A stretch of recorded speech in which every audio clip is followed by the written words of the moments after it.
This episode is brought to you by Indeed. Stop waiting around for the perfect candidate. Instead, use Indeed sponsored jobs to find the right people with the right skills fast. It's a simple way to make sure your listing is the first candidates see. According to Indeed data, sponsored jobs have 4 times more applicants than non-sponsored jobs. So go build your dream team today with Indeed. Get a $75 sponsored job credit at Indeed.com/podcast. Terms and conditions apply. Hey, it's Sterling K. Brown from the Hulu original series Paradise.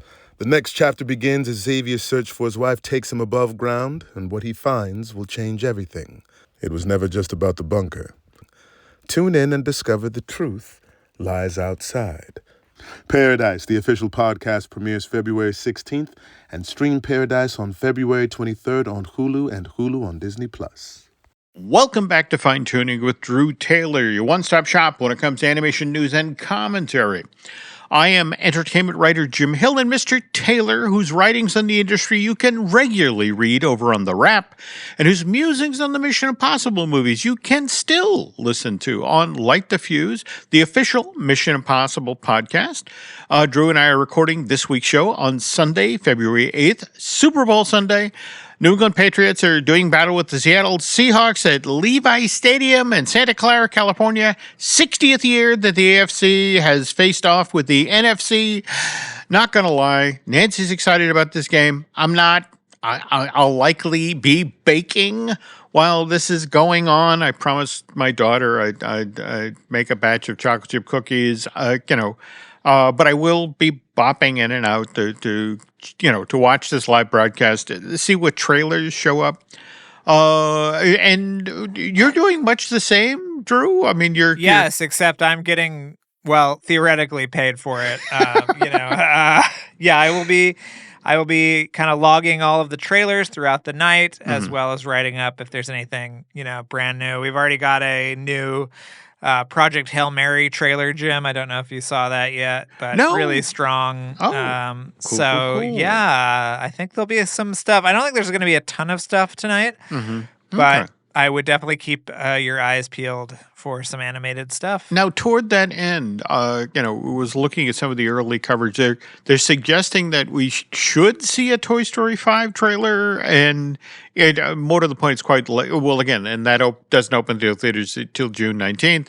And, of course, Hoppers, which opens on the March 6th, right? Yeah, I've heard there's a pre-kickoff trailer, I believe, for Toy Story 5. And then, Hoppers, we should be getting both Super Mario Galaxy and Minions, and I think they're calling it Minions and Monsters is the new Minions movie. Okay. We should be getting both of those. And then I don't know, Mandalorian and Grogu. I do know there's an animated character in another commercial, but I'm been forbidden to say which one. But I think there's some fun stuff coming up this Super Bowl. Cool. So just keep your eyes peeled. All right. Double back for a second to Pixar's Hoppers.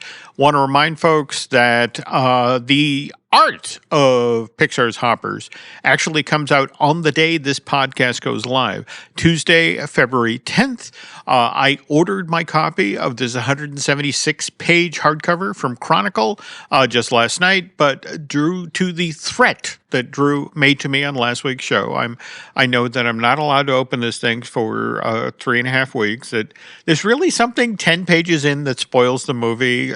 You're serious about that? Oh, I don't know where it is, but I think there are some big spoilers that'll be given away in this book. That Jim, I just want you to have the best experience you can. I know that you're used to shaking your Christmas presents on Christmas Eve, but shaking, holding them up to the light, removing the wrapping paper. We don't want to talk about this.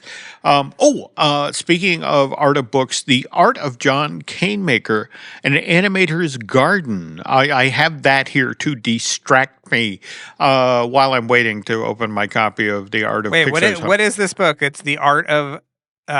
this is the Fantasia book? Which one is this? No. This is actually Old Mill Press put this out back on January 13th. It's about the animated film that John made a couple of years back.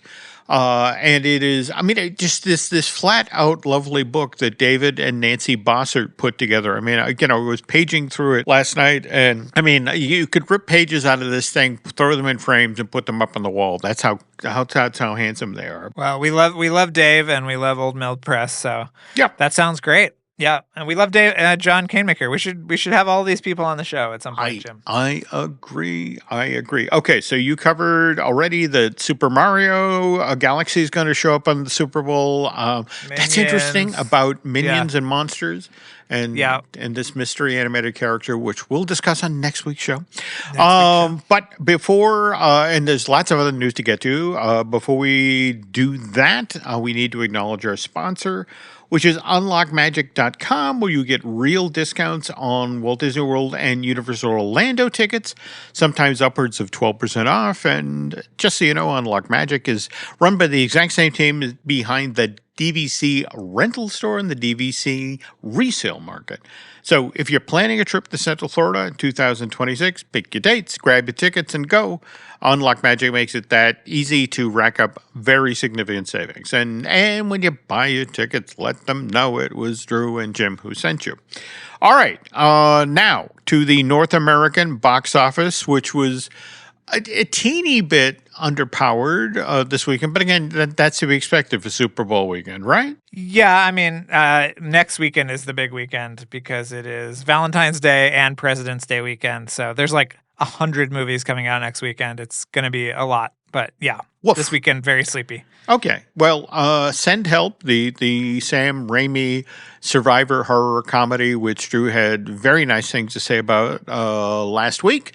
Also number one at the box office again this weekend with $10 million. Business fell off by 48%, but that by today's industry standards, that's pretty good. That's pretty good. Yeah. Yeah. On the other hand, Solo Mio, the Kevin James romantic comedy, that came in in the number 2 slot with $7.2 million in sales. And I have to admit, I was intrigued by this, Drew, because it's from Angel Studios, who, have they done live action previously? Because they've done a ton of. They did Sound of what was that? Sound of Freedom. Oh, they've done a lot of things. Yeah. Okay. They've done mostly live action. Okay. But the movie looks like it could be used for an enhanced interrogation technique at one of our offsite. I don't know. I actually liked the trailers and the commercials for this. But again, I was dropped a lot as a child. But on the other hand, Angel Studios, at least to me, I think of them as, well, again, animation, King of Kings in 2025. David, just this year, which, by the way, right now it stands at $80 million at the domestic box office.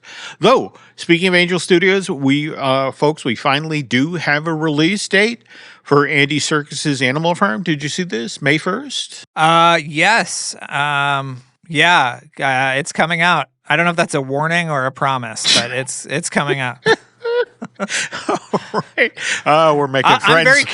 I'm very curious. If they changed it at all since the last time I saw it. I am looking forward to our broadcast that week to get your compare and contrast. So, Zootopia 2, 6th at the North American box office, a 4 million in 4 million 11 weeks into your domestic run. That's impressive. Did you ever think it was going to outgross Avatar, Jim? I mean, isn't that amazing? 1.8 billion and still going. And now, mind you, I have to assume that when the Blu-ray finally comes out on March 3rd, that's effectively going to kill this thing finally, right? Guess no? Well, I mean, it's on digital already, Jim. So, I mean, it's not hurting it that much. I mean, there's not a lot of competition out right now, obviously, but we will talk next week when Goat comes out, which I thought was really terrific. Mm-hmm. So there just has not been a lot of competition in the marketplace, but obviously we're going to have Goat and we're going to have Hoppers and Super Mario. And so that's probably when it'll taper off. So maybe less the home video and more the competition in the marketplace, but we will see. Now, speaking of upcoming release dates, you pulled some stuff for today's show, and G Kids has a new release coming up in May of this year, right? Yes, and this is a movie called Labyrinth that is by the creator of Macross and a couple other things. This is his first original concept, and this is following the typical G Kids playbook. It'll be in theaters for 2 nights on May 10th and May 11th, and typical Jim, one with Japanese with English subtitles, and the other one is the English dub. Animation is by Sanzijin, a studio recognized for its hybrid 2D CG animation style. And you want the log line, Jim? Sure. Okay. It follows Shiori, a high school student obsessed with becoming an online star whose life derails after an embarrassing video goes viral. When she becomes trapped inside her smartphone and replaced by a more charismatic digital doppelganger, Shiori must team up with other online outcasts to stop her alter ego's plan to overwhelm humanity with algorithmic brain rot and reclaim her real-world identity. You know, Jim, that old story. Wow. So it sounds really fun, I think. Kind of a little bit of Perfect Blue in there. And it sounds really terrific, I think. So I'm excited. No. Well, okay. Again, something, we love G Kids, Jim. We gotta rep them. Yeah. Okay. Now, speaking of folks that we love, Gennady Tartakovsky, still the morning, the Popeye that never was, but he's got a new project that actually has been around for a while, right? Yeah, I mean, so this was from an interview with Deadline with Casey Bloys, who's the head of HBO. And, they were talking about things that are in the hopper. And he let slip that Gennady Tartakovsky is working on a animated Game of Thrones spinoff called 9 Voyages, which is about a character called the Sea Snake from the show. And so I reached out to my contacts and they said, well, this has been around for a really long time. And obviously he's done another season of Primal, which, Jim, I don't know if you're watching yet or not, but it's the very best thing in the world. Isn't it great? This is what I'm watching on Sunday nights before I go to bed. This is not the makings of Pleasant Dream. I mean, it's amazing. It's beautifully done. Has the done. Grasshopper episode aired yet? Did you see that one? No. Okay. I will. That's all I will say. When you see a grasshopper, just be ready for an emotional roller coaster. Okay. Yeah. But all right. So this has been in the works for a while. This is and he's just been. There's another project with Warner Brothers that was at a streamer that I can't talk about yet, but hopefully we'll find a home soon. I mean, he's got so many things. He's consulting on Motel Transylvania, which is the upcoming Netflix series.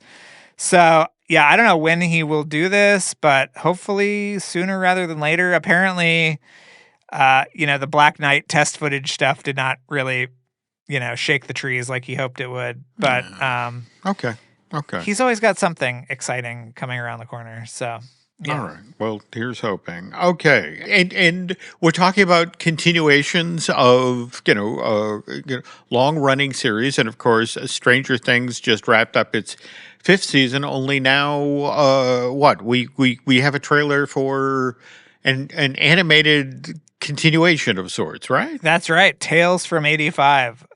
This is what began life as the Saturday morning cartoon version of Stranger Things and obviously has metamorphosized into the most sophisticated CGI animation that you'll see on streaming. I think it looks really beautiful, but what did you think, Jim? I'm fascinated that they found a way to bump out the borders yet again. I mean, remember, we've got the Stranger Things show on Broadway, and, every time I wander down the aisles at Target, it's, another, a way to cash in on this. So, but aren't the brothers, the Duffer brothers, headed for greener pastures? Or they are, although they've been working on this for a while, and they were very involved. But this animation is from Flying Bark, which is an Australian studio that has done a lot of really great animation recently. They did What If. They're doing the Legend of Aang, the Last Airbender movie, which will sadly be going direct to Paramount Plus later this year. Yep. They did Moon Girl and Devil Dinosaur, so they're really like one of the sort of better animation studios out there, especially for short form. And I've heard it's great. I haven't gotten to see any of it yet, but this is not the last animated Stranger Things thing we will be seeing, and I think that's all I can say, but I'll leave you with that. And Jim, you should watch the play because it's very good. Oh, all right, will do. Yeah. Will do. Yeah. All right, folks, so that does it for the news. Well, I say that it does it for the news portion of this week, but let's face it, there was I guess, somewhat bigger chunk of news that broke this past week that impacts the world of animation, and that is, of course, Josh D'Amaro as the new CEO of the Walt Disney Company, and Dana Walden as the company's new president and chief creative officer. But when we get back from this break, Drew, building on the wonderful stories he did for the wrap this week about these promotions, we'll share some more thoughts. But first, this.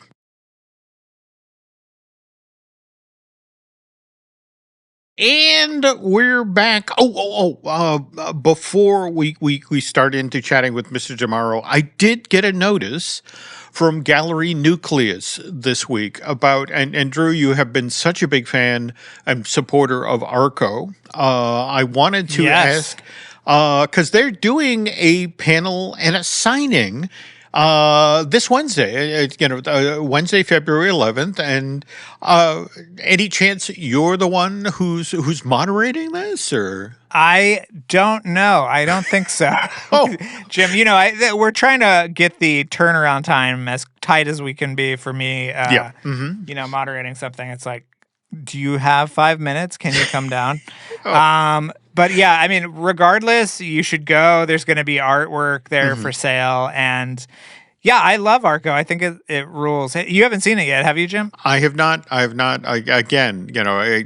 either have to drive down to Boston. I've been nudging the folks at Red River Cinema in Concord, to the effect of, hey, come on, but all right.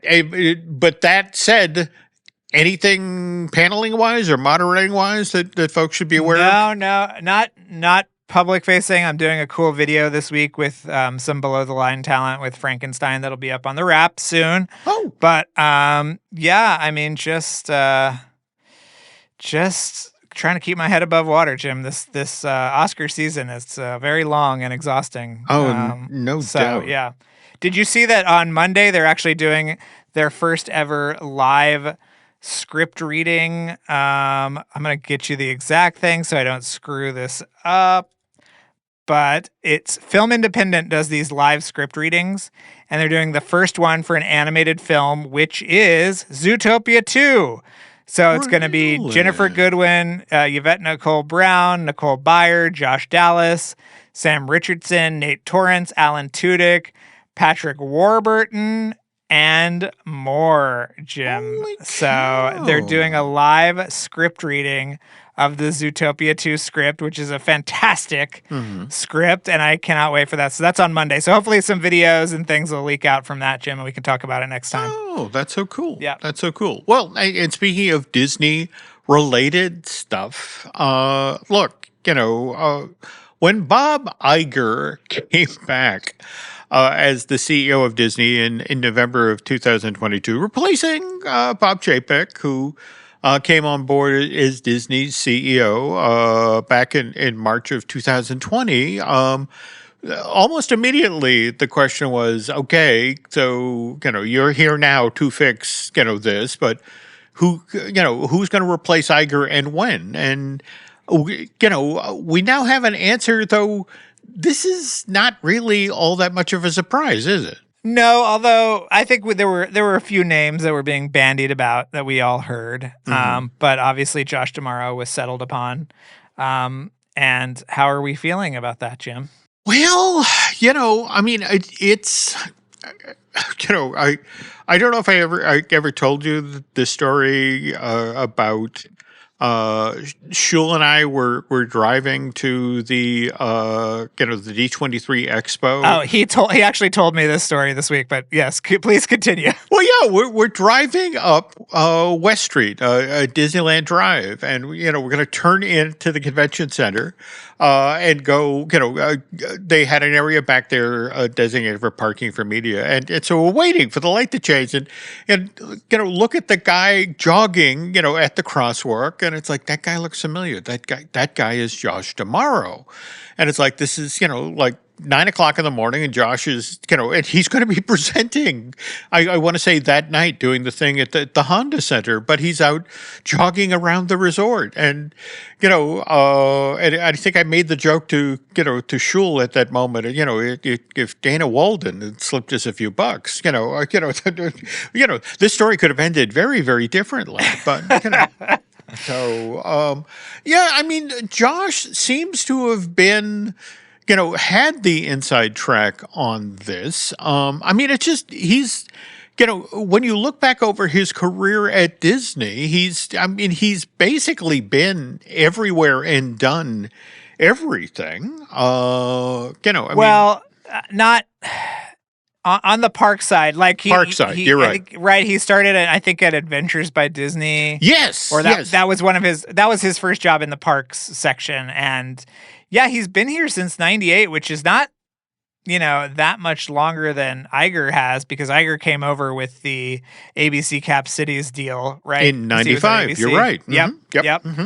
So, but I think what's kind of amazing is how little people actually know about him. Like, it wasn't until Brooks's profile, which happened, I think, 4 days before he was actually named CEO, that anybody even knew if he was married or not, or if he was, it was like, this guy is a complete kind of phantom, which is really interesting. What's interesting about this phantom is that if you look at how the fan community has reacted, I mean, and it's building on him being in the park as much as he's been in it.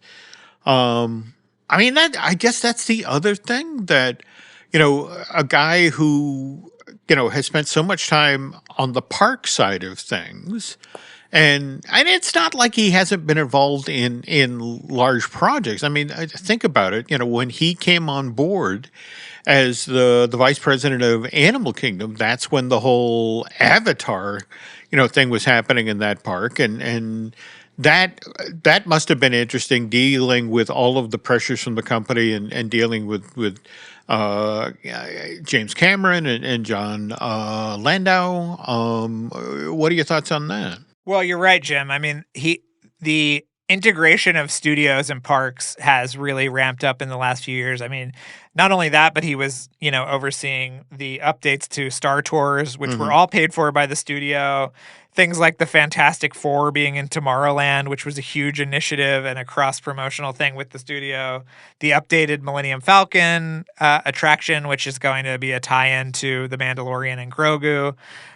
These are all things where he's had to cross over to the studio side of things. And just, anecdotally, I would always see him at premieres for things. I think the first time I noticed him was at the Ant-Man and the Wasp in Quantumania premiere in Westwood a few years ago. But yeah, it's interesting. But it is, he is beloved by fans in the parks, which I think is very interesting, because he's had a hand in some of the most unpopular decisions in theme parks. Yeah. I mean, if you think about, if we just take a step back to March of 2020 and, the COVID situation and the layoffs, I mean, he's right in the middle there, because somebody had to make that call, right? Yep.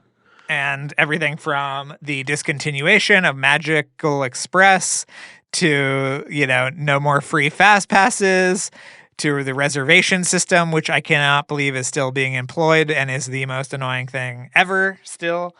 I mean, these are all Josh D'Amaro, either he directly made the decisions or he was intimately involved and aware of them. And yet still, Jim, people throw themselves at him every time he's in the parks and have T-shirts with his face on them and all this stuff. So, yeah, I mean, I have to admit there's a disconnect going on there that I don't entirely understand. I mean, it seems to be, in a weird sort of way, the reverse of the Chapek situation where, I mean, don't get me wrong, that Bob Chapek, there were so many self-inflicted wounds, whether it was the Scarlett Johansson situation or that sort of thing. But at the same time, that it got to the point toward the end where, it felt like people were accusing Bob Chapek of taking their lunch money. Yeah, I don't want to say that it's all because he's handsome, but I'm going to say it's partially because he's handsome. And I think that it helped him get the job, quite frankly. I think if Alan Bergman had looked more like Josh D'Amaro, maybe he would have gotten the job over him.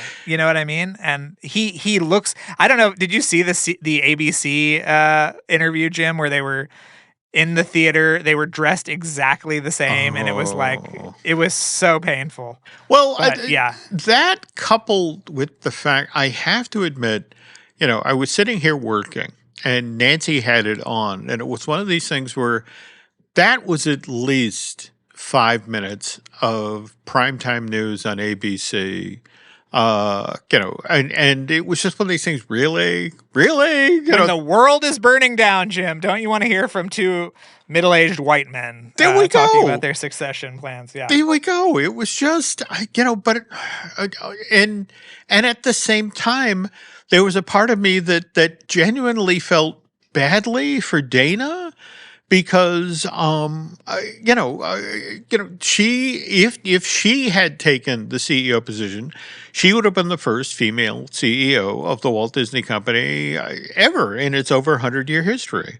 And that was what was interesting early on, don't you think? That these two potentially were neck and neck, right? Absolutely. And now she's reporting to him and making about $10 million less a year, which is fine. She's still making slightly more than we do on this podcast. And it was interesting because it was like that ABC News hit was the night before. And then the next day they had a town hall where they kind of introduced them as a team, which I thought was very interesting, and wrote about this kind of like, this kind of team mentality about running the company now, which I think is good, Jim, just because we saw what happened when Iger appointed Chapek by himself and that spectacular flame out. So at least like Prince Harry, Jim, there's an heir and a spare. And so that's what we got. Yeah. Okay. And folks, in a moment when we get back, we'll talk a little bit more in depth about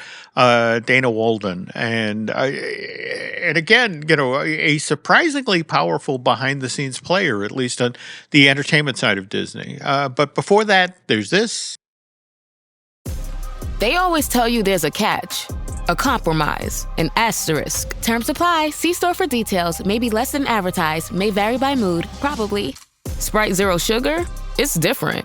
It's the lemon lime flavored refreshment you want with zero sugar. So, no fast voice? No caveats. Just refreshment. This is Sprite Zero Sugar. Obey your thirst. And we're back. Okay, so Dana Walden, she, let's talk about, she had this whole huge career over at Fox before she came to Disney, right? Yeah, that's what's interesting is that Iger came over with ABC. She came over with Fox. She is effectively, before her appointment as president and CCO, she was essentially co-running the entertainment side of Disney with Alan Bergman. She was running basically all TV and streaming besides ESPN, which is being handled by Jimmy Pitaro, who was another name that we had heard in the mix, let's say, for the CEO position. And yeah, so she was a pretty heavy hitter before that. She was responsible for all Disney Plus and Hulu and FX and all of this stuff. So, yeah, she's the one with the deeper kind of entertainment ties, which obviously Josh does not have. Although creatives love Josh, it should be said. Really? So, yeah. I talked to one producer who has a deal with Disney, and he just said he's great and he's a great listener. And somebody else told me he was a great listener. So, they're used to Chapek, Jim, who would, cut you off in the middle of a pitch and walk out of the room. So the fact that Josh is sitting there listening to people, giving thoughtful feedback, it means a lot. But I think, what one person said was that they'll be able to kind of share the duties in an interesting way because they both have, a very financially minded kind of sensibility, but also have these creative instincts. And so it won't be a thing where Dana is exclusively being leaned on for the creative stuff, or Josh is exclusively being leaned on. There's going to be some give and take, which I think is great for everybody. All right. I have to say, what I've been hearing about Dana in regard to the creative side is that, for example, Kelly Ripa and live, the syndicated, the ABC thing, is a surprisingly vital part of, the Disney broadcast empire. But at the same time, Kelly's a little difficult, and she's gone through a number of co-hosts over the past 10 years or so. And the story was explained to me that when Ryan left to go back to American Idol, that it was Dana who suggested, let's give her a co-host that she can't fire, which of course is Mark Consuelos, Kelly Ripa's husband, and and that took a difficult situation and made it that much more manageable at the company, but. She has those sorts of relationships with the talent. I've heard that. Was very, very much involved with Grey's Anatomy. And by the way, that's another one of those things that you look at and you think that can't possibly be, as important to Disney as it seems to be. And it's like, no, absolutely. In fact, we talked about this on the last show about, next to Bluey, Grey's Anatomy, because of the 450 episodes that are out there.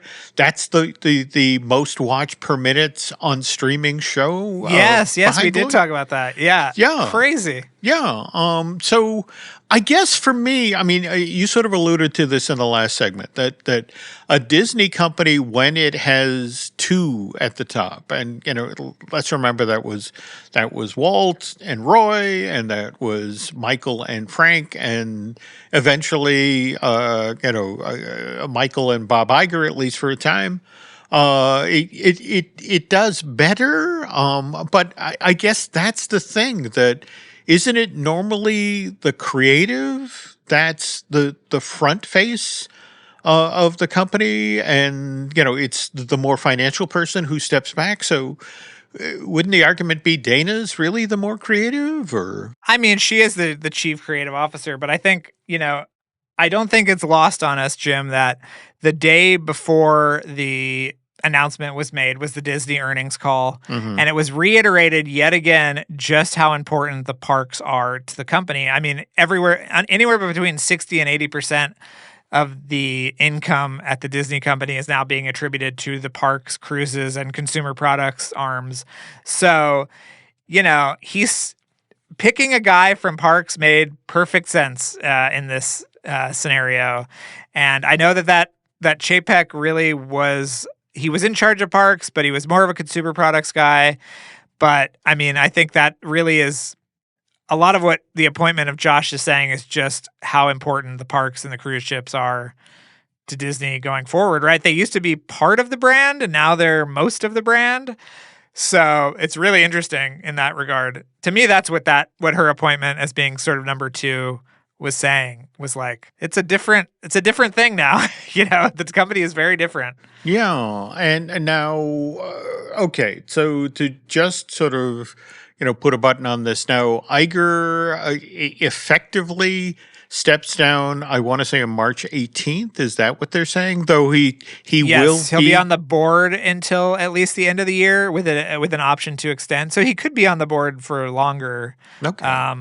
But yeah, I mean, this was the board's decision, and James Groman, who's the head of the board, was the one that ultimately made the call, I guess. But yeah, it's interesting. I just, it's just such a different company from when Iger was running it the first time, or even Eisner, was running it. The board looked very different. Oh, absolutely. The company looked very different. Absolutely. And I guess for me, where this gets intriguing is, far side of March, early April, when we see, our first, announcements, what they decide to greenlight, what goes forward under a DeMauro, Walden pairing. Yeah. I think we all know, Jim, the first order of business should be more episodes of The Muppet Show. Please, for the love of God. That should be priority number one. What I have to ask, what did you think? I loved it. I saw it a little while ago, and I am not afraid to admit that I was in tears by the end. I thought it was just the most perfect kind of, recalibration of that original show and modernization of it. And I think it hit all the right notes. I thought it was funny. I thought it was very moving. And they're working on episodes right now. They're working on writing episodes right now for future installments, Jim. So I just hope that it happens. What did you think? I'm not gonna lie. It was a beautiful recreation of, the show from the 70s. And there's just a part of me that worries that a faithful recreation of, something from how long ago is that? 40 years ago? I hope people tune in. It's just one of these things where it's like, look, I'm not gonna lie, I liked the Muppet, the show they were shooting actually on the ABC lot. And I thought that if that had gotten a season 2, it would have finally clicked into place. But look, anything that gets more Muppet stuff out there, I'm a fan of. And I love hearing that, they've got they're already working on scripts. And, I have to assume, given that, we'll be getting the Rock and Roller Coaster starring the Muppets this summer, that they'll at least greenlight some episodes. But again, that's the problem. You and I have talked about, being in the streaming era where it's like, you got 2 seasons. Well, no, you didn't really get 2 seasons. You got 20 episodes greenlit, and they shot it, and that's just it. And it's just sort of like, will we be happy with just, 20 new episodes of The Muppet Show, or even 10? Yeah, I mean, if anyone read my giant Muppet story, which I don't know if you did, Jim, but there were plans for more Muppet specials like Muppet Haunted Mansion, including a Muppet Big Thunder Mountain project that was very close to going and did not go.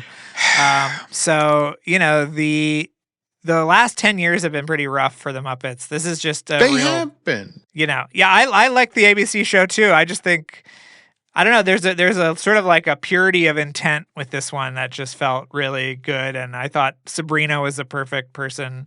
I mean, she's basically a human Muppet as it is. So absolutely, and I'm not going to lie, I especially enjoyed Seth Rogen's cameo. It's, I mean, you can produce you can't cut me. It's just if the fact that it was this faithful, and also just Waldorf gag at the end of the show, to the effect of a pain in my left arm. What does that mean? It's like, well, you didn't hurt yourself applauding. To make a heart attack joke on a Muppet show. I also think that all the online sentiment I've seen has been very positive. The only weird thing is that this is the level of the nostalgia we've reached, Jim, where people are asking for Walter to come into the Muppet Show. The most boring, worst Muppet of all time, whose defining characteristic was that he knows how to use an iPhone. That was literally part of his rollout, which I'm sure you remember, Jim. They were like, he's hip. He knows how to use an iPhone. It's like, oh, God. All right. Okay. Good. Here's hoping. Again, if they're writing the scripts, here's hoping they get picked up. But at the same time, there's just a part of me, it's like that's a really good, copy of a show from 40 years ago.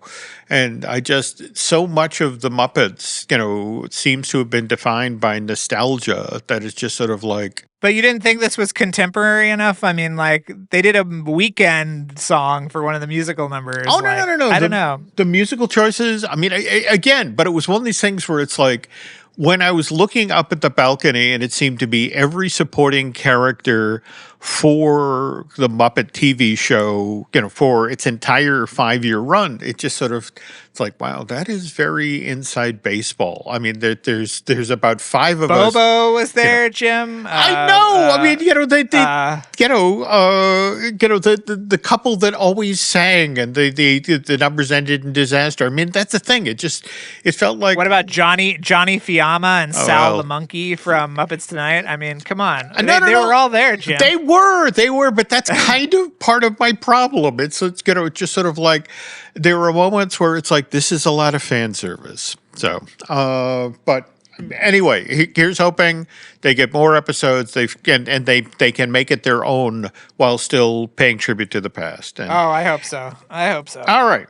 Well, anyway, on that note, folks, and again, by the way, if you want to learn more about Jaws Tomorrow, about the Muppets, about, Dana Walden, you should be going over to the Wrap and reading Drew's extraordinary coverage on all 3 of these issues. And speaking of things he did an extraordinary job of covering, the Mission Impossible movies, if you want to learn more about that series of 8 films, you need to listen to Light the Fuse, the official Mission Impossible podcast, which Drew did with his co-host, Charles Hood. There are nearly 300 episodes of that show in the archive, and every one of them has amazing Hollywood behind-the-scenes stories. And we share some fun stories here at Jim Hill Media as well. If you listen to The Disney Dish with Len Testa, the Epic Universal podcast I do with Eric Hersey, likewise, I Want That Too. That's the Disney Merch podcast that I do with Eric's lovely bride, Lauren. And also want to remind you about Disney Unpacked. That's the show we do over on Patreon. And that's with veteran Imagineer Jim Schul. We just recorded our show about Pooh's Honey Hunt, which was a tribute to Eddie Sato. That should be posting soon. And as we close up shop here, want to thank Mr. Hersey and David Gray for the great job they do when it comes to editing and production of this podcast. One quick favor as we head for the door here, folks. If you could head over to Apple Podcasts and rate and review this show as well as Light the Fuse. And I guess we got to mention the social media thing. Where can the nice folks find you, Drew? At Drew Tailored, like a tailored shirt, on Instagram and Twitter. Cool. And where can people find you, Jim? On X and Instagram as Jim Hill Media, and then over on Facebook as Jim Hill Media News. And with that, that's it for this week on Fine Tuning. So thanks for listening, and we will be back next week.